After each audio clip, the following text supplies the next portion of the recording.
നമ്മുടെ രാജ്യത്ത് ഇപ്പോൾ ഏറ്റവും കൂടുതൽ കേൾക്കുന്നൊരു പേരാണ് കോക്രോച്ച് പാറ്റ പാർട്ടി, അതായത് കോക്രോച്ച് ജനതാ പാർട്ടി. ഈ കോക്രോച്ച് ജനതാ പാർട്ടിയെക്കുറിച്ച് ഞാൻ മുന്നൊരു വീഡിയോ ഇട്ടിരുന്നു. പക്ഷേ ഇപ്പോൾ ഈ കോക്രോച്ച് ജനതാ പാർട്ടിയുടെ മോഡ് കുറച്ച് ചേഞ്ച് ആയിട്ടുണ്ടോ എന്നൊരു സംശയം. ഞാൻ അതിനെക്കുറിച്ചാണ് പറയാൻ ഉദ്ദേശിക്കുന്നത്. ഈ CJP എന്നുള്ള പാർട്ടി ഉണ്ടാവാനുള്ള കാരണവും അത് കഴിഞ്ഞിട്ട് എന്തൊക്കെ സംഭവിച്ചു എന്നുള്ളതും ഞാൻ മുന്നത്തെ ഒരു വീഡിയോയിൽ പറഞ്ഞിട്ടുണ്ട്. പക്ഷേ ഇവിടെ നമ്മൾ ശ്രദ്ധിക്കേണ്ടത് ഈ CJP ശരിക്കും എന്താണ് പറയുന്നത് എന്നുള്ളതാണ്.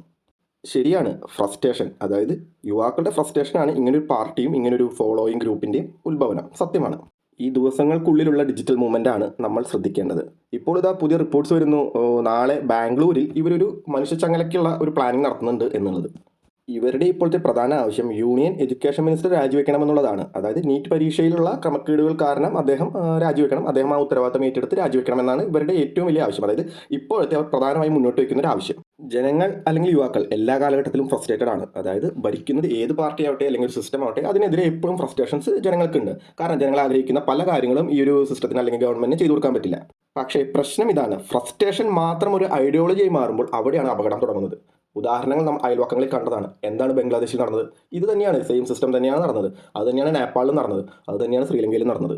CJPയുടെ വലിയ പ്രശ്നം എന്താണെന്ന് അറിയാമോ? ഇവർക്ക് നല്ല ഇമോഷൻ ഉണ്ട്. കാരണം ഇമോഷനായ യുവാക്കളാണ് അല്ലെങ്കിൽ ജനങ്ങളാണ് ഇവരുടെ ഒപ്പം നിൽക്കുന്നത് എന്നാണ് ഇവർ അവകാശപ്പെടുന്നത്. അതുപോലെ നല്ല രീതിയിൽ സോഷ്യൽ മീഡിയസിൽ വൈറലായിട്ടുണ്ട്. പക്ഷെ പ്രശ്നം ഇതല്ല. പ്രശ്നം ഇവർക്ക് എങ്ങനെയാണ് ഈ ഗവർണൻസ് നടന്നു പോകുന്നതും അതല്ലെങ്കിൽ ഈ ഒരു സിസ്റ്റം എങ്ങനെയാണ് വർക്ക് ചെയ്യുന്നതും ഉള്ള അറിവ് വളരെ കുറച്ചാണ്. കാരണം ഇവർ തന്നെ പറയുന്ന ഒരു ആവശ്യമാണ് ചീഫ് ഇലക്ഷൻ കമ്മീഷണറെ പുറത്താക്കണമെന്ന്. അതായത് ഒരു വോട്ട് മിസ്സായി കഴിഞ്ഞാൽ അദ്ദേഹത്തിനെ പുറത്താക്കണമെന്ന്. ഇലക്ഷൻ കമ്മീഷണർ പേഴ്സണലി ഓരോ വീട്ടിൽ പോയിട്ടും ഇയാളെ വോട്ടേഴ്സ് ലിസ്റ്റ് ചേർക്കാം, അയാളെ വോട്ടേഴ്സ് ലിസ്റ്റ് പുറത്താക്കാമെന്ന ഡിസിഷൻ എടുക്കുന്നതല്ല. 140 കോടി ജനങ്ങളുള്ള രാജ്യത്ത് ഇതിന് വലിയൊരു സിസ്റ്റം തന്നെയുണ്ട്. അഡ്മിനിസ്ട്രേറ്റീവ് മെഷീനറി ഉണ്ട്, ലക്ഷക്കണക്കിന് ബൂത്ത് ഓഫീസേഴ്സ് ഉണ്ട്, അതിനുള്ള സ്റ്റാഫ്സ് ഉണ്ട്, BLOs ഉണ്ട്, വെരിഫിക്കേഷൻ ലെയേഴ്സ് ഉണ്ട്. എറർ വരാം, എറർ സ്വാഭാവികമാണ്, എല്ലാ സിസ്റ്റത്തിലും എറർ ഉണ്ടാവും. എറേഴ്സ് വന്നാൽ അത് കറക്റ്റ് ആക്കി അതിന് മുന്നോട്ട് കൊണ്ടുപോകാനാണ് ശ്രമിക്കേണ്ടത്. അല്ലാതെ അത് നടത്തിക്കൊണ്ട് പോകുന്ന ചീഫ് ഇലക്ഷൻ കമ്മീഷണറെ നാളെ പുറത്താക്കി പിന്നെ അടുത്തൊരു വോട്ട് മിസ്സാകുമ്പോൾ അയാളെ പുറത്താക്കി ഇങ്ങനെ പുറത്താക്കിക്കൊണ്ടിരുന്നു കഴിഞ്ഞാൽ എത്ര പേരെ നമ്മൾ ചീഫ് ഇലക്ഷൻ കമ്മീഷണർ ആക്കേണ്ടി വരും ഒരു ദിവസം തന്നെ.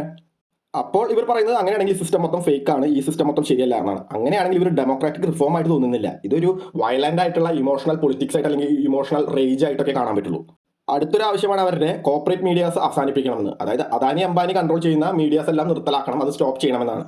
നമുക്ക് ബേസിക് കോമൺ സെൻസ് ഉപയോഗിച്ച് അറിയാം, കാശുള്ളവനെ ഒരു മീഡിയ കോർപ്പറേറ്റ് കമ്പനി കൊണ്ടുനടക്കാൻ പറ്റുള്ളൂ. അല്ലാതെ നമുക്കിപ്പോൾ യൂട്യൂബ് ചാനലിൽ ഒരു വീഡിയോ ഉണ്ടാക്കുന്ന പോലെയൊന്നും ഈസി അല്ല ഒരു മീഡിയ സിസ്റ്റം കൺട്രോൾ ചെയ്യണമെങ്കിലും അല്ലെങ്കിൽ അത് നടത്തിക്കൊണ്ട് പോകണമെങ്കിലും. കാരണം അതിന് ഇഷ്ടംപോലെ എക്സ്പെൻസ് ഉണ്ട്, ഇൻഫ്രാസ്ട്രക്ചർ എക്സ്പെൻസ് ഉണ്ട്, സ്റ്റുഡിയോസ് വേണം, സാറ്റലൈറ്റിന് കാശ് കൊടുക്കണം, റിപ്പോർട്ട്സിന് ശമ്പളം കൊടുക്കണം, എഡിറ്റേഴ്സിന് ശമ്പളം കൊടുക്കണം.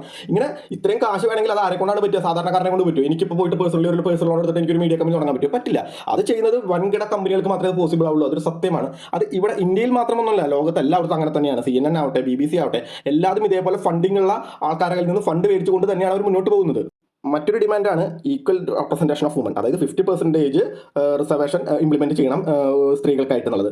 സംഭവം കേൾക്കുമ്പോൾ നല്ലതൊക്കെ ആയിട്ട് തോന്നും, സത്യമാണ്, നല്ലതാണ്. പക്ഷേ ഇവരെന്തേ ട്രാൻസ്ജെൻഡേഴ്സിനെ വേണ്ടാന്ന് വെച്ചോ? അല്ലെങ്കിൽ ഇവർക്ക് ട്രാൻസ്ജെൻഡേഴ്സ് എന്നുള്ള ഒരു കോൺസെപ്റ്റ് ഇല്ലേ? അപ്പോൾ ഇവരുടെയും പറയുന്ന ഈ 5 ഫിലോസഫിയിൽ എവിടെയൊക്കെ എറേഴ്സ് ഉണ്ട്. അപ്പോൾ അങ്ങനെയാണെങ്കിൽ ഇവരുടെ സിസ്റ്റം തെറ്റാണെന്ന് നമ്മൾ പറഞ്ഞാൽ ആക്സെപ്റ്റ് ചെയ്യോ? ഇല്ല. അപ്പോൾ സംഭവം എവിടെയൊക്കെയോ തെറ്റുണ്ട്. എല്ലാ സിസ്റ്റത്തിലും തെറ്റുകളുണ്ട്, സ്വാഭാവികമാണ്. തെറ്റില്ലാത്ത സിസ്റ്റം ഒന്നും ലോകത്തും എവിടെ നടക്കണമെന്നില്ല.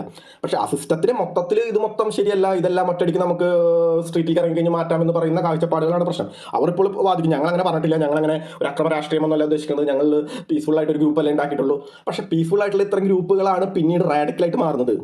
ഇവിടെ ഞാൻ കഴിഞ്ഞ ദിവസങ്ങളിൽ ഓപ്പോസിഷൻ പാർട്ടികൾ ഈ ഒരു CJP മൂവ്മെന്റിനെ സപ്പോർട്ട് ചെയ്യുന്നത് കണ്ടു. പ്രത്യേകിച്ച് ശശി തരൂർ പോലുള്ള നേതാക്കന്മാർ വരെ ഇതിനെ സപ്പോർട്ട് ചെയ്യുന്ന രീതിയിലുള്ള കോട്ട്സ് ഞാൻ കണ്ടു. പക്ഷേ ഇവിടെ ചോദിക്കേണ്ട ചോദ്യം ഇതാണ്, ഈ കോക്രോച്ച് പാർട്ടിയിലത്തെ ആൾക്കാർക്ക് ഈവൻ ഓപ്പോസിഷൻ പാർട്ടിയുടെ പൊളിറ്റിക്കൽ ഐഡിയോളജിയോട് പോലും വിശ്വാസമില്ല. അതുകൊണ്ടാണല്ലോ ഇവർ സെപ്പറേറ്റ് ആയിട്ട് ഒരു രീതിയിൽ ഒരു പ്രൊട്ടസ്റ്റ് സ്റ്റാർട്ട് ചെയ്തേക്കുന്നത്.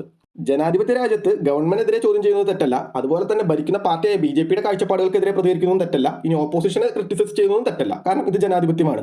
പക്ഷേ എൻ്റയർ സിസ്റ്റം ഫേക്ക് ആണ് അല്ലെങ്കിൽ ഇതിലൊരു വിശ്വാസമില്ല എന്നുള്ളൊരു രീതിയിലാണ് ഇവരുടെ മുന്നോട്ട് പോക്കെങ്കിൽ അതൊരു വലിയ പ്രശ്നമാണ്, അത് വലിയൊരു ചോദ്യചിഹ്നം തന്നെയാണ്. ഇന്ന് ഓപ്പോസിഷനിൽ ഇരിക്കുന്നവർ ശ്രദ്ധിക്കേണ്ട ഒരു കാര്യമുണ്ട്, ഇത്തരത്തിലുള്ള മൂവ്മെന്റ്സ് എല്ലാ തരത്തിലുള്ള സിസ്റ്റത്തിനും എതിരെയാണ്. ഇന്ന് ഇവർ ചെറിയൊരു പൊളിറ്റിക്കൽ ഗെയിനിന് വേണ്ടിയിട്ട് ഇതിനെ ഫ്യൂൽ ചെയ്ത് കഴിഞ്ഞ് കഴിഞ്ഞാൽ നാളെ നമുക്ക് ഇതിനെ കൺട്രോൾ ചെയ്യാൻ പറ്റാത്തൊരു അവസ്ഥയിലേക്ക് പോകാം. ലോകത്തിൽ എല്ലായിടത്തും ജനങ്ങൾ മിക്ക സമയങ്ങളും ഫ്രസ്ട്രേറ്റഡ് ആണ് സിസ്റ്റത്തിനെതിരെ. ഇപ്പോൾ സ്വാതന്ത്ര്യ സമര കാലത്ത് ജനങ്ങൾ ഫ്രസ്ട്രേറ്റഡ് ആയതുകൊണ്ടാണ് അവർ തെരുവിൽ ഇറങ്ങി സ്വാതന്ത്ര്യം നേടിത്തന്നത്. സത്യമാണ്. അല്ലാതെ അവരിത് ഇത് കുഴപ്പമൊന്നുമില്ല, ഇങ്ങനെ നല്ല രസമുണ്ടല്ലോ എന്ന് പറഞ്ഞിട്ട് വീട്ടിൽ നിന്ന് കഴിഞ്ഞാൽ നമുക്ക് സ്വാതന്ത്ര്യം കിട്ടില്ല. സത്യമാണ്. പക്ഷേ ആ ഒരു സിസ്റ്റം അല്ല ഇപ്പോൾ ഉള്ളത്. ഇപ്പോൾ ജനങ്ങൾക്ക് വേണ്ടി തിരഞ്ഞെടുത്തൊരു സർക്കാരുണ്ട്, അത് ചോദ്യം ചെയ്യാൻ ഒരു ജുഡീഷ്യറി ഉണ്ട്, പിന്നെ മാധ്യമങ്ങളുണ്ട്. പിന്നെ ഇവർ പറയാണ് ഇത് മൂന്നും ഒരേ ടീമിൻ്റെ ആൾക്കാരാണ്, അപ്പോൾ അതുകൊണ്ട് ഇവരെ വിശ്വസിച്ചില്ല എന്ന് പറഞ്ഞു കഴിഞ്ഞാൽ പിന്നെ നിങ്ങൾ ആരെയാണ് വിശ്വസിക്കുക? പിന്നെ നിങ്ങൾ എന്തിനാണ് വിശ്വസിക്കേണ്ടത്? വെറും ഒരു എക്സ് അക്കൗണ്ടിൽ നിന്ന് ഇത്രയ്ക്കധികം സപ്പോർട്ട് കിട്ടുന്നുണ്ടെങ്കിൽ എവിടെയോ എന്തൊക്കെയോ വേറെ ബാക്ക്ഗ്രൗണ്ട് വർക്ക്സ് നടക്കുന്നുണ്ടെന്നല്ലേ അർത്ഥം. കാരണം അല്ലാതെ ഇത്രയും പെട്ടെന്ന് ഇതെങ്ങനെ സ്പ്രെഡ് ആവും? അത്രയ്ക്ക് മാത്രം ഫ്രസ്ട്രേറ്റഡ് ആണോ ഇന്ത്യയിലത്തെ യുവാക്കൾ? അങ്ങനെ എനിക്ക് തോന്നിയിട്ടില്ല. കാരണം പേഴ്സണലി നമുക്ക് എല്ലാവർക്കും ബുദ്ധിമുട്ടുകളുണ്ട്, നമുക്ക് സിസ്റ്റത്തിനെതിരെ പ്രശ്നങ്ങളുണ്ട് എന്നൊക്കെ ഉണ്ടാവാം. പക്ഷേ ഇത് ഒരു രാത്രി വെളുക്കുമ്പോഴേക്കും ഇത്രയ്ക്കധികം 2 കോടി 3 കോടി ജനങ്ങളൊക്കെ ഇതിലേക്ക് ആഡ് ആവണമെങ്കിൽ ബാക്ക്ഗ്രൗണ്ടിൽ ചെറിയ വർക്കുകളല്ല നടക്കുക, അത് ഉറപ്പാണ്. അതുകൊണ്ട് തന്നെയാണ് IB പോലുള്ള ഇന്റലിജൻസ് ടീമിന്റെ റിപ്പോർട്ട്സ് വരുന്നത് ഇത് രാജ്യത്തിന്റെ സുരക്ഷയ്ക്ക് ഭീഷണിയാണെന്നുള്ളത്. ഇപ്പോൾ അംഗങ്ങളായിരിക്കുന്ന പലരും അറിയാതെ തന്നെ ഇത്തരത്തിലുള്ള ഒരു കുഴിയിലേക്ക് വീണുകൊണ്ടിരിക്കുകയാണ്. അവർ വിചാരിച്ചിട്ടുണ്ടാവില്ല ഒരിക്കലും, കാരണം ഇതൊരു നാഷണൽ ത്രെട്ടായിട്ട് ഉപയോഗിക്കാം, അല്ലെങ്കിൽ സ്ട്രീറ്റിൽ ഇറങ്ങിയിട്ട് നശിപ്പിക്കണം, അല്ലെങ്കിൽ രാജ്യത്തിനെതിരെ ഒരു പ്രക്ഷോഭം നടത്തണമെന്നോ. ഇവരും ഇവരുടെ പ്രൊട്ടസ്റ്റിന്റെ ഭാഗമായിട്ടായിരിക്കാം ഇവരിതിൽ അംഗങ്ങളാവുന്നത്. പക്ഷെ പിന്നീട് നടക്കുന്ന കാര്യങ്ങൾക്ക് ഇവർക്ക് കൺട്രോൾ ചെയ്യാൻ പറ്റാത്ത സിറ്റുവേഷനിലേക്ക് വരെ പോകാം. അത് മുതലെടുക്കാൻ പലരുമുണ്ട്. നമ്മുടെ രാജ്യത്തിനെതിരെ പ്രവർത്തിക്കുന്ന പല രാജ്യങ്ങളുണ്ട്, പല സംഘടനകളുണ്ട്. ഞാനിതിനെ തീവ്രവാദ പാർട്ടിയായിട്ട് പറയാനൊന്നും ഉദ്ദേശിക്കുന്നില്ല, കാരണം ആ ഒരു കാഴ്ചപ്പാടൊന്നും എനിക്കിപ്പില്ല. കാരണം എനിക്ക് അതിനുള്ള റിപ്പോർട്ട്സ് ഒന്നും ഞാൻ കണ്ടിട്ടില്ല, കേട്ടിട്ടില്ല. പക്ഷെ അവർ തന്നെ ആലോചിക്കണം, ഇവർ ഇത്തരത്തിൽ സിസ്റ്റത്തിനെതിരെ അല്ലെങ്കിൽ രാജ്യത്തിനെതിരെയൊക്കെ പറയുമ്പോഴും ചെയ്യുമ്പോഴും എന്താണ് ഉണ്ടാവാൻ പോകുന്നതെന്ന്. ഗവൺമെന്റ് മനസ്സിലാക്കേണ്ട പ്രധാനമായ ഒരു കാര്യമുണ്ട്. ഇത്തരത്തിലുള്ള ഡിജിറ്റൽ മൂവ്മെന്റ്സ് വെറും ഒരു ബ്ലാങ്കറ്റ് ബ്ലോക്കിംഗ് കൊണ്ട് നിർത്തലാക്കാൻ പറ്റില്ല. മേ ബി അതൊരു ടെമ്പററി സൊല്യൂഷൻ മാത്രമായിരിക്കാം. കാരണം ഫസ്റ്റേഷൻ ഇന്റർനെറ്റിൽ നിന്നല്ല തുടങ്ങുന്നത്, അത് സൊസൈറ്റിയിൽ നിന്നാണ് തുടങ്ങുന്നത്. ഈ CJP പോലുള്ള മൂവ്മെന്റ്സ് ഇപ്പോൾ ഓൺലൈനിലാണ്. ഇവർ നാളെ തെരുവിലേക്ക് ഇറങ്ങിയാലാണ് പ്രശ്നങ്ങൾ തുടങ്ങുന്നത്. എന്താണെന്ന് വെച്ചാൽ ഇതൊരു ട്രഡീഷണൽ പൊളിറ്റിക്കൽ പാർട്ടി അല്ല. ഇവർക്ക് ക്ലിയർ ആയിട്ടുള്ള ഹൈറാർക്കിയും ഇല്ല, ഒരു ലീഡേഴ്സും ഇല്ല. പ്രത്യേകിച്ച് നെഗോസിയേഷൻ ചെയ്യാൻ പോലും കമ്മിറ്റിയോ അല്ലെങ്കിൽ ആൾക്കാരോ ഒന്നുമില്ല. സെൻട്രലായിട്ട് പ്രത്യേകിച്ച് ഐഡിയോളജിയും ഇല്ല. ഇവർക്ക് ആകെയുള്ളത് ഫ്രസ്ട്രേഷൻ മാത്രമാണ്. അപ്പോൾ ഇവർ ഫ്രസ്ട്രേഷൻ കാണിക്കാൻ തെരുവിലായിരിക്കും. ബംഗ്ലാദേശിലും ശ്രീലങ്കയിലും നേപ്പാളിലും എല്ലാം ഓൺലൈനിൽ തന്നെയായിരുന്നു തുടക്കം. പക്ഷേ പിന്നീട് ഇത് ഡീസെൻട്രലൈസ്ഡ് ക്രൗഡ് മൂവ്മെൻ്റ് ആയി മാറി. അപ്പോഴാണ് ഇത് കൺട്രോൾ ചെയ്യാൻ ഡിഫിക്കൽട്ടായത്. ജനാധിപത്യം സർവൈവ് ചെയ്യുന്നത് ക്രിറ്റിസിസം കൊണ്ട് തന്നെയാണ്. പക്ഷേ അതേ ജനാധിപത്യം സ്റ്റേബിളായി പോകുന്നതും ഇൻസ്റ്റിറ്റ്യൂഷൻസിലുള്ള മിനിമം ട്രസ്റ്റ് കൊണ്ട്.